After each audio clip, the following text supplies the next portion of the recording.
Oh, lights! Camera rolling! Action! Huwag natin pakialaman yung flood control na yan. Una, Leave it to the tigas. Ngayon, kung meron kayong mga pork barrel dyan, i-donate nyo na lahat sa DPWH. Walang kaya. Anong kinalaman ng senador kongresista? Ito nga. Oh, una, ang gusto ko lamang po, ma'am. Let DPWH do their job.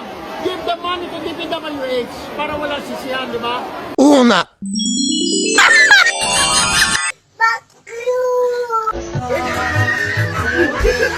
Meanwhile, Gumban. Bali po, nakapag-deliver po ako doon kay Senator Erwin Tulfo ng 2 bisis. Yung una po, 2 maleta, tapos yung pangalawa po, 6. Ano yung dong maleta? Anong size? Maliit na po, small tsaka medium siguro. Small. Ano ulit laman ng small? Nasa 20 to 25. Okay, and then medium. Yung po, Medium ata yung 20 to 25, no? Tama ba? maliit po. Yung small po, Okay, tapos yung medium. nasa 40 to 50. Okay, so ang dineliver mo is from 60 to 70. Okay. Tapos yung pangalawang beses po, Your Honor, 6 na mali na po. 6 na gano'ng kalaki. Halo-halo po. Halo-halo na.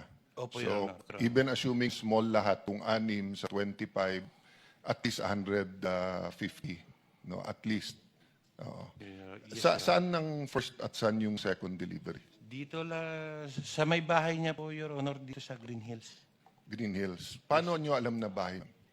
Tinanong ko po si Mark Tiksay, sabi ko, Boss Mark, kaninong bahay po ba yun? Sabi niya kay Senator Erwin. So pagdating nyo doon, katulad nung kwento doon sa Ilocos, so may sumalbong, kinuha lang, pinapasok kayo, paanong... Bali po, Your Honor, si Mark po, si Boss Mark, si Mark Tiksay, tsaka yung contact doon sa bahay ni Senator Erwin, sila po yung nag-uusap niyan. Tapos pagdating po doon sa bahay, ibababa po namin yung mga malita, tapos ihatid doon sa loob. Yung nagre-receive na po yung si Boss Mark na po, tsaka yung nagre-receive yung bala. So hanggang saan ka nakapasok? Nakapasok po ko doon, yung bahay po may basement eh. Hanggang sa ano lang. Pero Basement, bababa. kasama kotse or bababa? Hindi po, Your Honor. Yung malita po, Yung maleta. Tinulak So yung ko kotse sa parking lang kayo, sas lang po ng bahay. tapos nadala yung maleta hanggang sa basement. Papasok lang po kasi may sumalubong na po doon. Yung, Okay. yung ano So po kung yun. halimbawa dadaan namin dun sa mga lugar na sinasabi nyo, matuturo nyo na ito yung bahay, tapos Yes, masasabi Your nyo Honor. dito yung Yes, basement. sir.